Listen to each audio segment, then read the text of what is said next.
আর দিন রাত খাই খাই, তাকে দিয়ে কাজ হয় না। তাই নতুন সভাপণ্ডিত রাখা হয়েছে কেশব ভট্টাচার্যকে। কেশব এই অঞ্চলের লোক নন, কাশী থেকে রায়মশাই তাকে আনিয়েছেন। তার ক্ষমতা বা পাণ্ডিত্য কতদূর তার পরীক্ষা এখনো হয়নি, তবে লোকটিকে দেখলে শ্রদ্ধা হয়।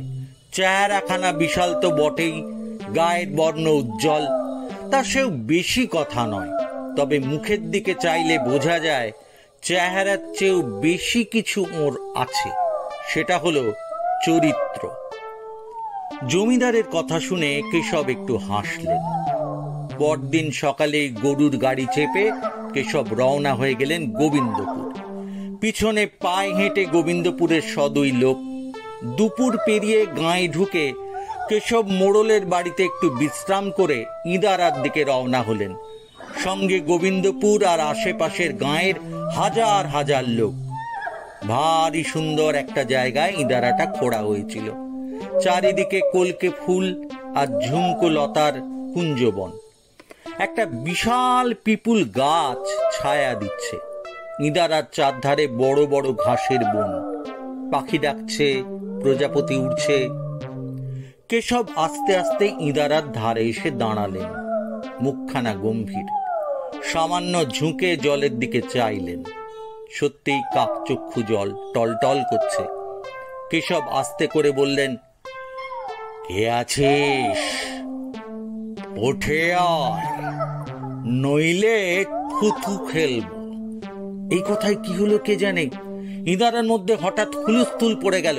প্রকাণ্ড প্রকাণ্ড ঢেউ দিয়ে জল ইঁদারার কানা পর্যন্ত উঠে আসতে লাগলো। সেই সঙ্গে বোঁ বোঁ বাতাসের শব্দ। লোকজন এই কাণ্ড দেখে দৌড়ে পালাচ্ছে।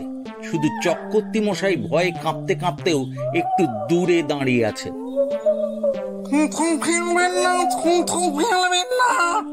বলতে বলতে ইঁদারা থেকে শয়ে শয়ে ভূত বেরোতে থাকে। চেহারা দেখে ভড়কাবার কিছু নেই। রোগা লিকলিকে কালো কালো সব চেহারা, তাও রক্ত মাংসের নয়, ধোঁয়াটে জিনিস দিয়ে তৈরি। সবাইকার গা ভিজে সপ সপ করছে, চুল বেয়ে জল পড়ছে। কেশব তাদের দিকে চেয়ে গম্ভীর হয়ে বললেন, ঢুকেছিলি কেন এখানে? আরে ভূতের সংখ্যা বড় কমে যাচ্ছে যে। এই ইঁদারার জল খেয়ে তল্লাটের লোকের রোগ বালাই নেই। 100-150 বছর হেসে খেলে বাঁচে, না বলে ভূত হয় কেমন কমে। তাই ভাবলাম ইঁদারাটা দখল করে থাকি। বলে ভূতেরা মাথা চুল করে।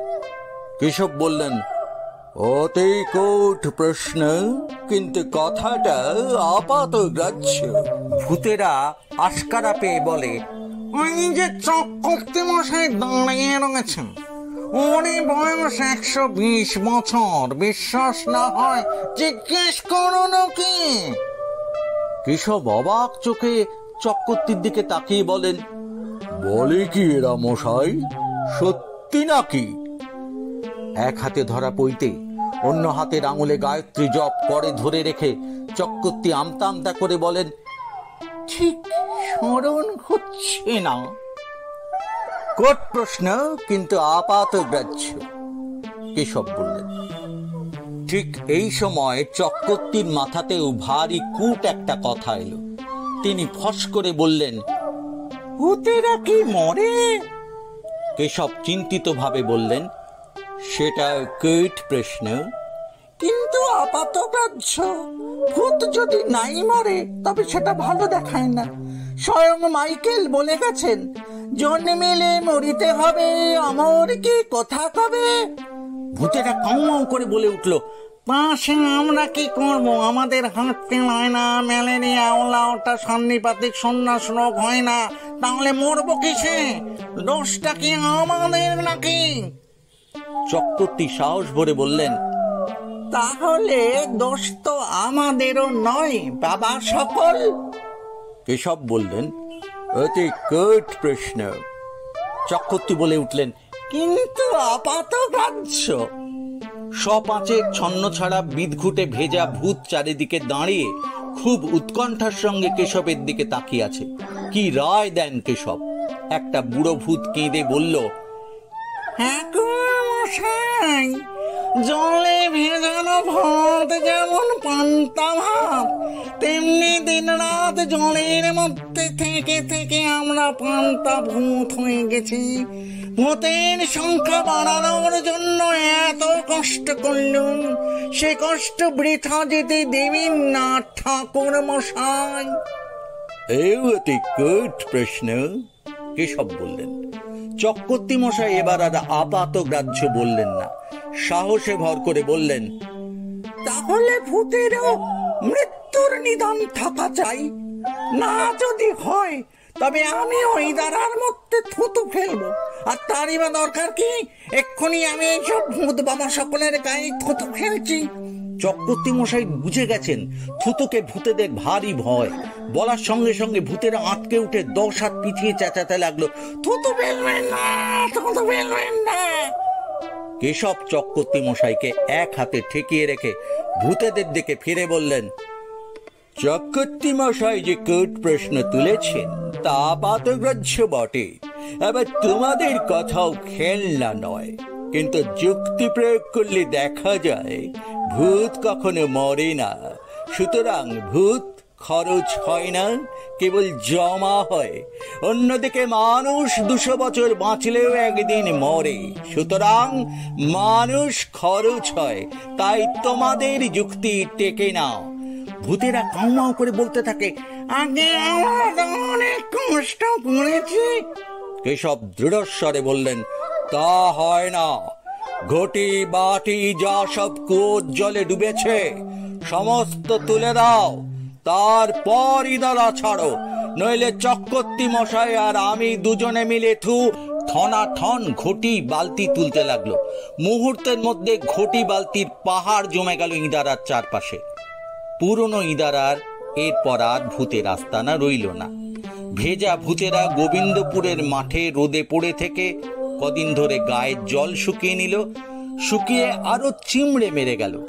এত রোগা হয়ে গেল যে গায়ের ছেলেপুলেরাও তাদের দেখে আর ভয় পেত না। থুতু ফেলা কখনো কখনো ভালো। গল্পটা ভালো লাগলে অবশ্যই লাইক করবেন, শেয়ার করবেন আর সাবস্ক্রাইব করবেন। মনে করে করবেন কিন্তু।